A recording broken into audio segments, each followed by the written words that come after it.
Praise the lord, హల్లెలూయా.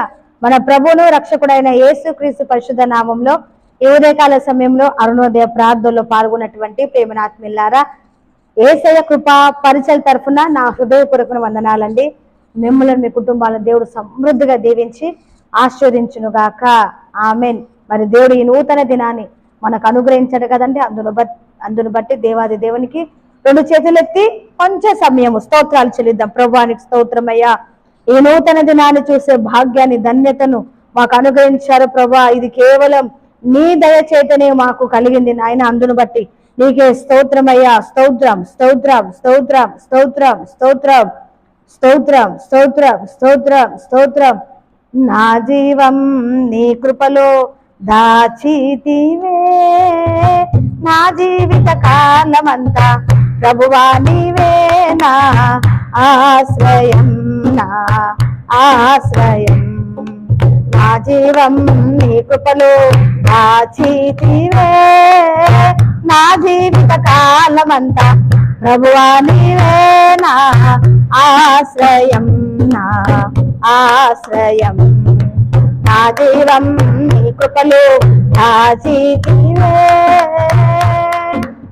స్తుతుల మధ్యలో నివసించువాడా, స్తుతికి పాత్రుడా.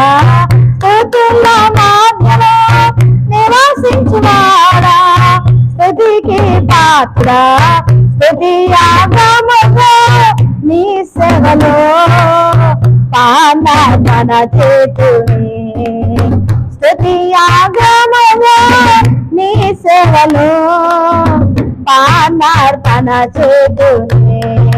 నా జీవం నీ కృపలో దాచితివే, నా జీవిత కాలమంతా ప్రభువా నీవే నా ఆశ్రయం, నా ఆశ్రయం. నా జీవం నీ కృపలో దాచితివే. ఆమేన్, హల్లెలూయా. ఈ దినమంతటి కావలసిన కృప కలుగును గాక. ఈరోజు తలపెడుతున్నటువంటి ప్రతి కార్యాలన్నీ కూడా సఫలమవును గాక. అలాగే ఈరోజు జరుగుతున్నటువంటి మరి ఈరోజు ఎవరైతే ప్రయాణాలు చేస్తున్నారో మరి వారందరికీ సుఖమైన క్షేమకరమైన ప్రయాణాలు కలుగును గాక. ఈరోజు మరి జరుగుతున్నటువంటి ప్రార్థన కోరికలు, సెమినార్లు, అలాగే ఉపవాస ప్రార్థనలు, సేవకుల ప్రార్థనలు, ఇవన్నిటిని బట్టి మరి దేవునికి మహిమకరంగా ప్రతి ప్రార్థన కోరికలు జరుగునట్లుగా స్తోత్రాలు చెల్లిద్దాం. స్తోత్రం స్తోత్రం స్తోత్రం స్తోత్రం. అలాగే దైవ సేవకులను బట్టి సేవకులకు దేవుడు మంచి ఆరోగ్యం దయచేసి బలపరిచి వాడుకున్నట్లుగా ఇచ్చిన సంఘ బిడ్డలు బట్టి, సహకారాలను బట్టి, అలాగే క్రైస్తవ సమాజం అంతటిని బట్టి, మరి క్రైస్తవులు చేస్తున్నటువంటి మిషనరీల మరి పరిచయను బట్టి, సాంఘిక పరిచయను బట్టి స్తోత్రాలు చెల్లిద్దాం. స్తోత్రం స్తోత్రం స్తోత్రం స్తోత్రం స్తోత్రం. అలాగే అనారోగ్యం చేత ఎవరైతే బిడ్డలు బాధపడుతున్నారో వారందరికీ మంచి ఆరోగ్యాలు కలుగును గాక. సంతానం లేని బిడ్డలకు దేవుడు మంచి మరి పండంటి బిడ్డలను దేవుడు దయచేను గాక. అలాగే మరి వివాహం కాని బిడ్డలు కూడా దేవుడు మంచి మరి వివాహ సంబంధాలను ఈ రోజే దేవుడు దయచేను గాక. గృహాలు లేని వారికి గృహాలను, ఉద్యోగం లేని బిడ్డలకు ఉద్యోగాలను, ప్రమోషన్ కొరకు ఎదురు చూస్తున్న వారు, అలాగే అబ్రోడ్ కొరకు వెళ్ళాలని చూస్తున్నటువంటి వారు ప్రతి బిడ్డ యొక్క ఉదయవాంఛలను దేవుడు తీర్చును గాక. అలాగే మన దేశం బట్టి, మనకిచ్చినటువంటి నాయకులను బట్టి, అలాగే మన ప్రజలందరిని బట్టి, యేసు కృపా పరిచయం బట్టి, మరి దేవుడు మాకు ఇచ్చినటువంటి సంఘ బిడ్డలను బట్టి, పరిచారకులను బట్టి, సహకారాలను బట్టి, ఈ దేవదాసుల కుటుంబాన్ని బట్టి, మరి ఇతర ప్రాంతాలు కూడా దేవుడు పరిచయ నిమిత్తం ద్వారాలు తెరిచినట్లుగా, పరిచయ యొక్క అవసర లెక్కలన్నీ కూడా తీర్చబడినట్లుగా స్తోత్రం చెల్లిద్దాం. స్తోత్రం స్తోత్రం స్తోత్రం స్తోత్రం స్తోత్రం. తండ్రి కుమార పరిశుద్ధాత్మ త్రియేక దేవునికి స్తోత్రం చెల్లిద్దాం. స్తోత్రం స్తోత్రం స్తోత్రం స్తోత్రం స్తోత్రం. ఆమేన్. అందరికి వందనాలండి. మరి డైలీ బ్రెడ్ కంటే దేవుడు ఇచ్చినటువంటి వాక్యాలు చదువుకుందామండి. చాలా మంది మరి ఛానల్ ద్వారా వస్తున్నటువంటి వాక్యాలు చూస్తూ బలపడుతున్నారండి. అందుని బట్టి మరి మేము ఎంతో సంతోషిస్తున్నామండి. మిమ్మల్ని ఇంకా దేవుడు దీవించును గాక. మీ ప్రార్థన రిక్వెస్ట్ కూడా మరి కామెంట్ బాక్స్ లో పెట్టండి. దేవుడు మిమ్మల్ని ప్రేరేపిస్తేనే మరి పరిచయకు మీరు సహకరించండి. స్క్రీన్ మీద మీకు కనబడుతుంది.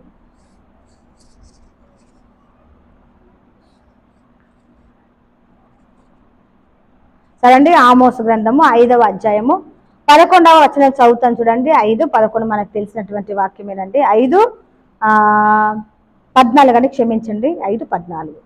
మీరు బ్రతుకున్నట్లు కీడు విడిచి మేలు వెతుకుడి, అలాగూ చేసేడలా మీరు అనుకొని చొప్పున దేవుడును మీ సైన్యములకు అధిపతి యెహోవా మీకు తోడుగా ఉండును. ఆమోసు ప్రవక్త మరి ప్రవచిస్తూ అంటున్నాడు. ఎవరి గురించి అంటున్నాడు అంటే ఇజ్రాయెల్ ప్రజలకు ఈయన ప్రవక్తగా ఉన్నాడు. యూదా ప్రజలకు చాలా మంది ప్రవక్తలు ఉన్నారండి, కానీ మరి ఇజ్రాయెల్ ప్రజలకు చాలా తక్కువ మంది ప్రవక్తలు ఉన్నారు. అందులో ఆమోసు ప్రవక్త. ఆయన ప్రవచిస్తూ అంటున్నారు, మీరు కీడుని విడిచిపెట్టండి, మేలు చేయండి, దేవుడు మీకు తోడుగా ఉంటాడు అని అంటున్నాడండి. ఇజ్రాయెల్ ప్రజలందరూ కీడులో ఉన్నారండి, పాపంలో ఉన్నారు, భయంకరమైనటువంటి పాపంలో విగ్రహాదంలో ఉన్నారు. యరొబోము కాలంలో మరి ఈ ఇజ్రాయెల్ ప్రజలు పాపం మరి విగ్రహాదన చేస్తూ మరి దేవునికి దూరంగా మరి జీవిస్తున్నటువంటి ప్రజలండి. ఎన్నోసార్లు మరి దేవుని సేవకులు మరి ప్రవక్తలు, ముఖ్యంగా ప్రవక్తలు హెచ్చరిస్తా ఉన్నారు వారిని, కానీ వారు మరి ఆ యొక్క దేవుని మాటలే కానీ మరి ప్రవక్త మాటలు దేవుని మాటలుగా మరి వారు పట్టించుకోకుండా ఇష్టానుసారం ఉండడాన్ని బట్టి ఇజ్రాయెల్ ప్రజలకు మరి దేవుడు శత్రువులను పంపించి వారి చాలా కీడు వారికి వారి మీదకి వచ్చినప్పుడు మరి ఈ ప్రవక్త చెప్తున్నా, మీరు కీడును విడిచిపెట్టండి, మేలు చేస్తే దేవుని యొక్క తోడు సహాయము మీకు కలుగుతుంది. మీరు మేలు చేయట్లేదు, దేవుని వైపు తిరగట్లేదు. నిజం, మరి దేవుడు పిలిచాడు కదా, ఎన్నుకున్నాడు కదా, ప్రత్యేకింపబడినటువంటి జనాంగములు కదా మీరు. మరి మీరు ఎందుకని కీడులో ఉన్నారు? ఎందుకు కీడు చేస్తున్నారు? ఎందుకు మరి దేవునికి నచ్చనివి, దేవుడు మెచ్చనివి ఎందుకు మీరు చేస్తున్నారు? ఈ కీడులో ఉన్నారు కాబట్టి మీకు మేలు కలగట్లేదు, మీ పిల్లలకు మేలు కలగట్లేదు, మీ కుటుంబాలు శాపంలో ఉన్నాయి. మీ కుటుంబాలు మరి ఇలాంటి మరి భయంకరమైన శ్రమలు అనుభవిస్తున్నారు. కాబట్టి కీడును విడిచిపెట్టండి, మేలు చేయండి. మేలు చేస్తే సైన్యములకు అధిపతి యెహోవా దేవుని హస్తము మీకు తోడుగా ఉంటుంది. ప్రేమ దేవుని బిడ్డల, దేవుని తోడు ఎవరికి ఉంటుందండి? మంచి వారికి ఉంటుంది, నీతిమంతులకే ఉంటుంది, ఆయన మీద ఆధారపడే వారికి ఉంటుంది, మంచి చేసే వారికి ఉంటుంది, దేవుని ప్రేమించే వారికే మరి దేవుని హస్తం తోడుగా ఉంటుందండి. సౌలుని దేవుడు ఎన్నుకున్నాడు కదండి, మొట్టమొదటి మరి ప్రజలందరి దేవుని ప్రజలందరికీ మరి యూదులందరి కొరకు, ఇజ్రాయేల్ యూదులందరూ ఒకే రాజ్యంగా ఉన్నప్పుడు మా సౌలుని ఎన్నుకున్నాడు దేవుడు. అయితే ఎన్నుకున్న తర్వాత సౌలు కొన్ని రోజుల తర్వాత అతను మరి మారిపోయాడు. దేవుని మాటకి వ్యతిరేకంగా, ప్రవక్త మాటకి వ్యతిరేకంగా సమూయేలు ఎంతో చెప్పినా కూడా ఇష్టానుసారంగా జీవించడాన్ని బట్టి మరి దేవుడు అంతా అతన్ని ఎడబాసెను అని సమూయేలు మొదటి గ్రంథము 28వ అధ్యాయం మరి చదివితే మనకు అక్కడ కనబడతాడండి. దేవుడు మరి అతన్ని విడిచిపెట్టాడంట. దేవుడు విడిచిపెడితే ఎంత భయంకరంగా ఉంటుందని ప్రేమ దేవుని బిడ్డలారా, దేవుని తోడు మనకు ఉండాలి. మరి ఉదయకాల సమయంలో మరి దేవుని తోడు మరి మీకు, మీ కుటుంబాలకు సమృద్ధిగా ఉండాలని మనస్ఫూర్తిగా కోరుకుంటూ ఉన్నానండి. మరి దేవుని తోడు మనకు ఉండాలంటే మేలు చేద్దాం, అందరిని ప్రేమిద్దాం, దేవునికి ఇష్టలుగా మనము జీవిద్దాం. అటు కృప దేవుడు మనకు అనుగ్రహించునుగాక. ఆమె చిన్న ప్రార్థన. స్తోత్రము తండ్రి, మహాగణుడా, పరిశుద్ధుడా, కృపగల తండ్రి, నీకు వందనాలయ్యా. కీడు మానుడి, మేలు చేయండి, సైన్యములకు అధిపతి యెహోవా మీకు తోడై ఉండునని ప్రభువా మరి ఈరోజు ఈ దినానికి ఇచ్చిన వాగ్దానం బట్టి వందనాలు చెల్లిస్తున్నాము తండ్రి.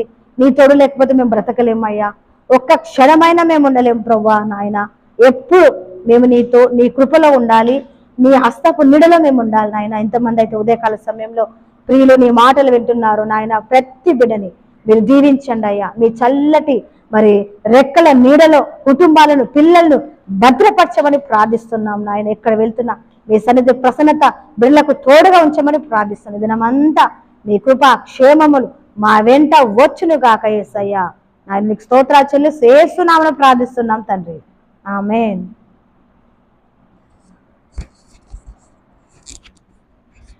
ఆశీర్వాదం అండి. త్రేక దేవుని కృప, తండ్రి, కుమార, పరిశుద్ధాత్ముడు సదా మీకును మీ కుటుంబాలకు తోడై ఉండునుగాక. ఆమేన్.